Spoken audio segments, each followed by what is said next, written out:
Welcome to the fourth Nature Calling Conversation podcast from the National Landscape Association. Nature Calling Conversations bring together artists and experts from across disciplines to chat about artistic practice. This conversation is one of a series of 6, part of a wider programme of work taking place across England between May and October 2025. For this conversation, Matt Rosier, the commissioned artist for the Chilterns National Landscape, spoke with Matthew Shaw of Stone Club about how he worked with the local community to develop his project, Luton Henge. We discuss why we still feel drawn to ancient sites and why a new ancient site like Luton Henge has inspired the local community. So welcome, Matt and Matthew. Really nice to see you both. Over to you, Matt. Thanks, Corinza, and hello, everyone. The New Henge, which is a new community gathering space in Luton, in North Luton, in an area called Marsh Farm. And it is situated very close to a ancient earthwork called Wallard's Bank, which is roughly 5,000 years old. And it's a D-shaped earth enclosure which incorporates the source of the River Lee. So there's 5 springs where it becomes a chalk stream, which then flows through Luton. So it's been a sacred site for thousands of years. Wallard's Bank itself sort of takes the form of a large, gentle hill and meadow, and it's actually quite unknown in the area as a kind of monument or its kind of history. So this evolution of the site, I suppose, I think of it as the latest kind of iteration of this sacred area and landscape, is almost a kind of modern signposting to this site and source of the River Lee.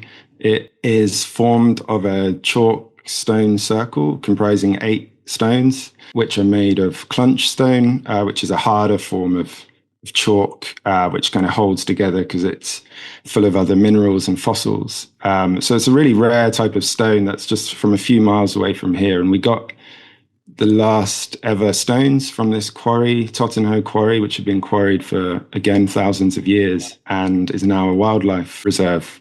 And they essentially allowed us to take the last stones from here. They have a compass orientation, so north, east, southwest, as well as signalling the largest tablet stone points towards the source of the River Lee, which is about 100 meters away. And in the middle, there's and it's also aligned to the solstices, which was the first kind of intimate kind of community gathering moment here, where the stones had literally been put up a few days before.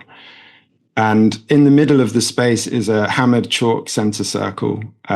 So again, using a technique synonymous with this area of the Chilterns and across the chalk landscape, of chalk sculptures in the landscape and artworks in the landscape, like the Uffington White Horse, etc.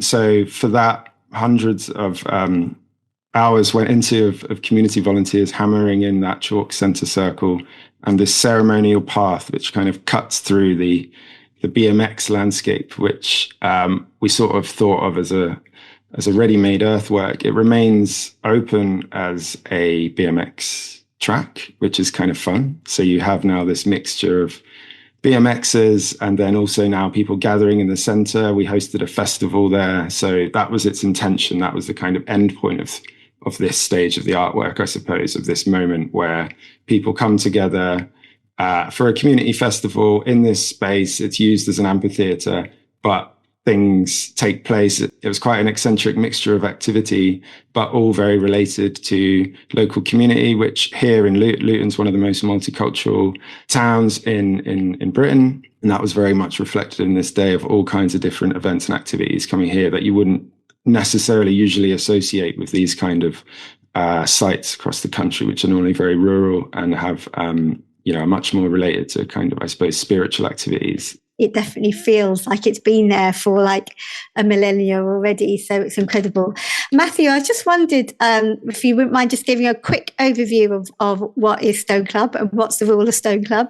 Well, Lally Macbeth and I started Stone Club in November 2021. And it largely came out of that period of lockdown, and then the excitement of being able to re-explore places a little bit further from home, and to get back out to ancient sites again, which is really tricky for a period of time, as everyone remembers. And also it came from meeting people and meeting some of the same people at various different ancient sites in Cornwall, and thinking how interesting it was and how diverse the people were that we would meet.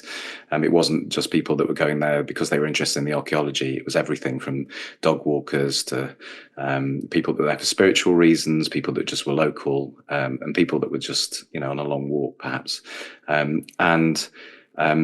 I think we thought it might be really fun to give a couple of people membership cards. So we came up with this idea of giving people a membership card with the number of their membership and the date they joined, very much inspired by my love of the Dennis the Menace fan club and the excitement at 10 years old of getting the Dennis the Menace and Nasher badges and the secret jokes and things too. I thought it was very funny. So there's a sort of pop culture reference which we definitely should revisit with the BMX track aspect of this.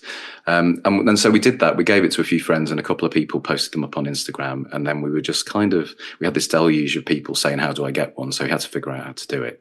So the aims behind it, though, trying to create an open and welcoming environment for anybody that had any sort of interest whatsoever in either connection with nature and the purpose for that being getting to a stone. I'd been reading a lot and doing a lot of work around autism and having a goal, a reason to go out and to do things with children. So I was really interested in that as one aspect.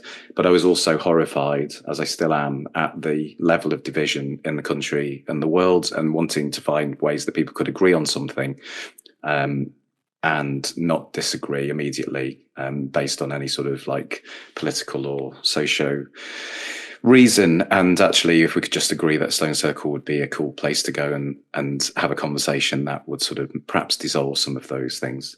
And so the events that we set up were based on that same principle. We did create a set of rules, mostly for our own amusement, really, but there was, again, seriousness to it. The first one was to tell everyone about Stone Club, which was a fairly obvious thing to do once people had said they liked it. It was also a pop culture reference to Fight Club. We thought we'd just do the opposite. The second one, Stone Club is for everyone. It was the most important one, really, because when we did events, we really wanted to make sure that people came and they didn't feel they were intimidated. And people were still very scared of COVID at the time and crowded environments and health. A lot of people were wearing masks to the first events that we did. Other people were just really excited to be back out, and the mask was long in the bin. Really, the intention was to re-engage people with ancient sites, but in a way that would take in all kinds of different perspectives. Here we are today with Lutonhenge, a new stone circle. So, I wondered what you felt about that. I think there's a few things to say about it. I think the choice of the site as somewhere that obviously has such incredible resonance and significance historically is one thing. I think the fact that more recently it's been used by a community as a BMX track's really amazing, and the different sort of coming of age rituals that probably come with that as well over the years. And I love seeing all the photographs as well. I love seeing all the different types of music and things that have gone on in there, immediately, even in such a short space of time. Here's a place that's functioning as a new venue, effectively, in the landscape. I think the first modern site that I was involved with was in 2011, when a stone circle was built on a site in Halton Lee, which is in Dorset, is sort of between Poole and Wareham.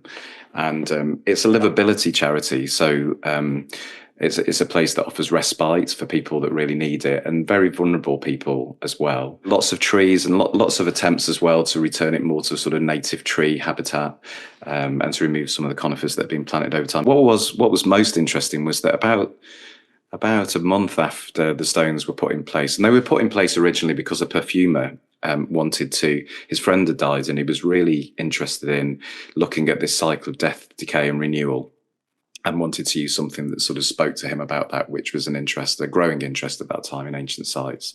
And so the stones were perfumed, and people would smell the stones rather than put the perfume on their skin. But the intention behind it wasn't just as a marketing gimmick. It was very much to create something of permanence in celebration of his friend's life.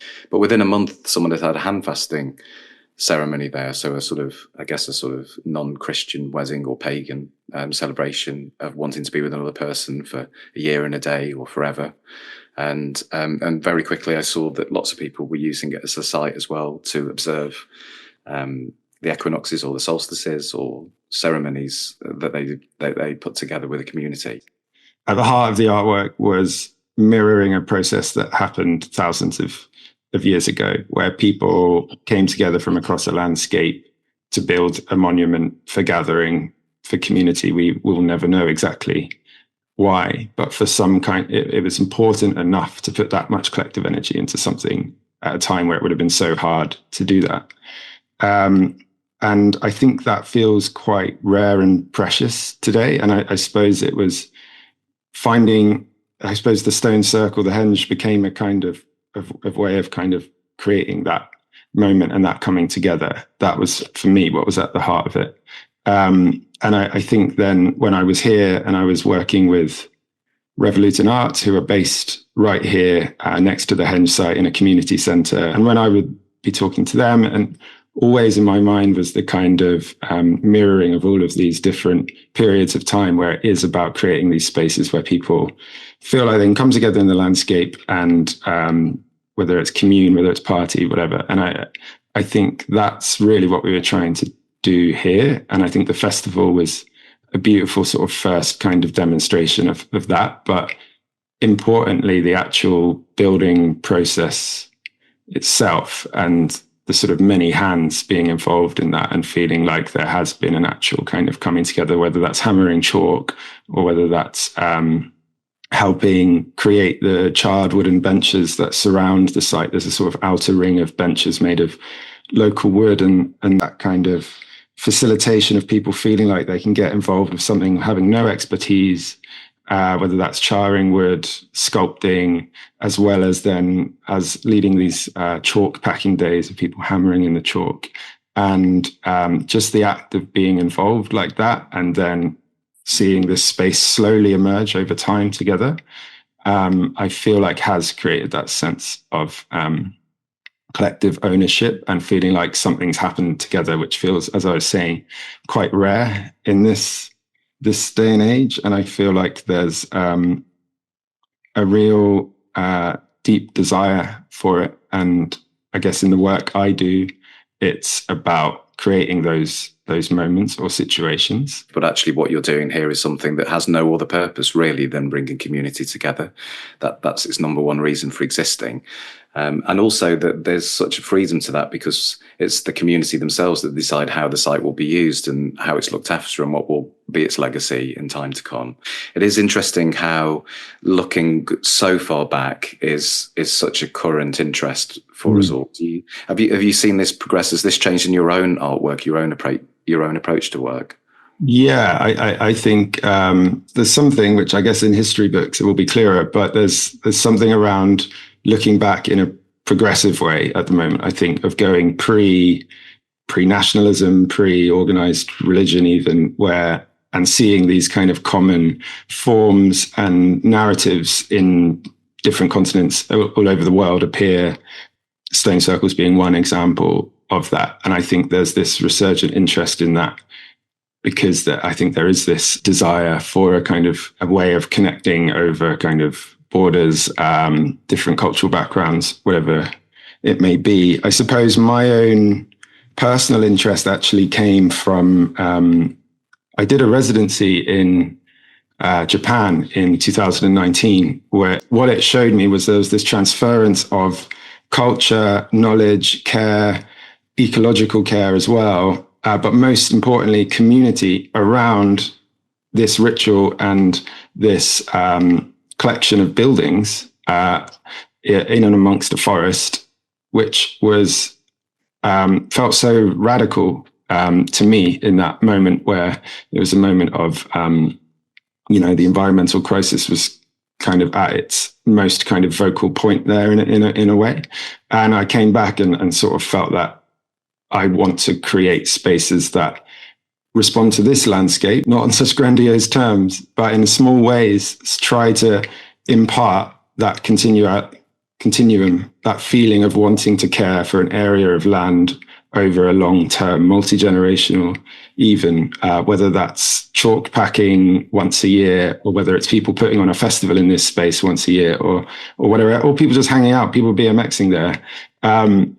That's what felt really important to me, and what I'm trying to do now through these works. I think there's something really interesting to me in motive around doing these things. So, you know, you're very clearly an artist, but you're doing something that someone else might recognize as experiential archaeology. You're working with similar ideas, but you're not necessarily doing it from the perspective of just wanting to find out how things were done thousands of years ago. But there's enough of it in there so that you, through the experience of doing this and the team you've worked with, will feel some of those same things, I think. What was interesting here is the henge became a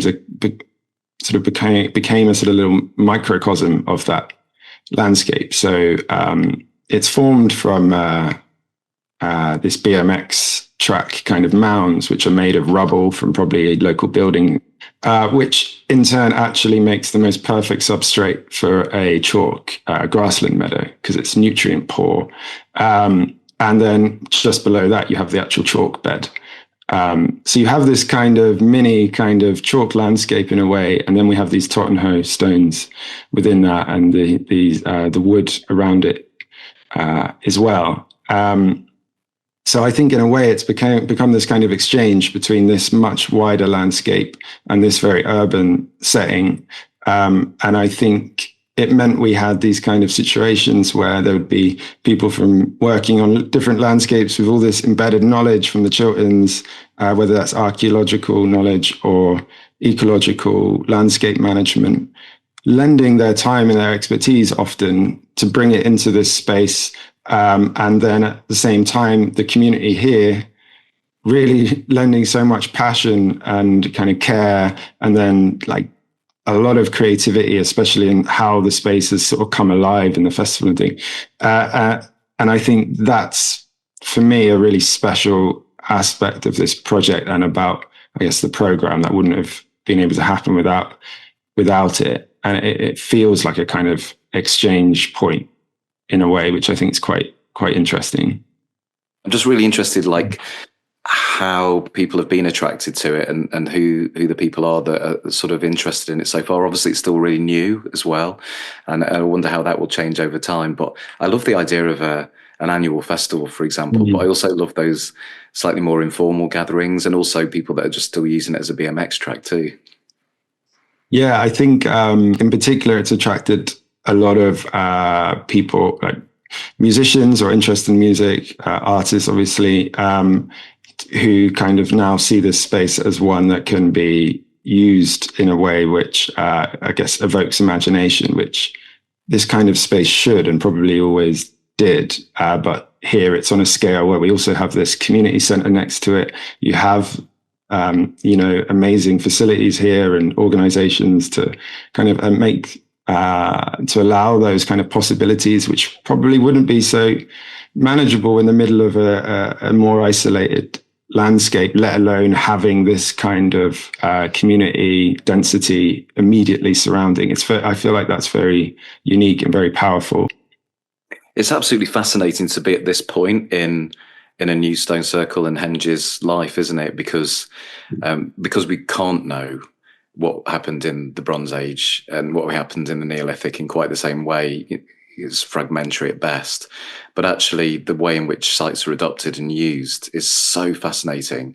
And it really does intrigue, I think, in terms of how those different things come together. It's really brilliant as well in a modern setting, I think, how this can be the case, and how a site can be sort of loved. I wonder what influence it will have on where people will travel and other sites that people will want to go to. I can imagine, if you grew up in Luton now and you're like 3 years old at the moment, by the time you're 10, you might say to someone, oh yeah, we've got a Stone Circle in Luton, and it will matter not a jot whether or not that's a Neolithic site or whatever. And maybe people aren't even that interested. Maybe it doesn't even matter how old a site is if it's used and it's loved.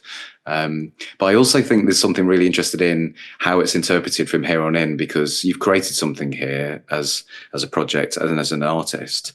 But I can imagine it already exists that people have taken stunning photographs of different sunsets and alignments, and people will draw, they'll paint, they'll do all sorts of other things that are based on this, and the influence will resonate outwards.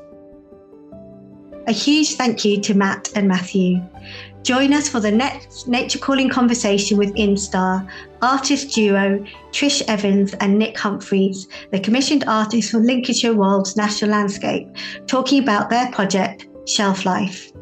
Visit naturecalling.org.uk to find out more about the programme.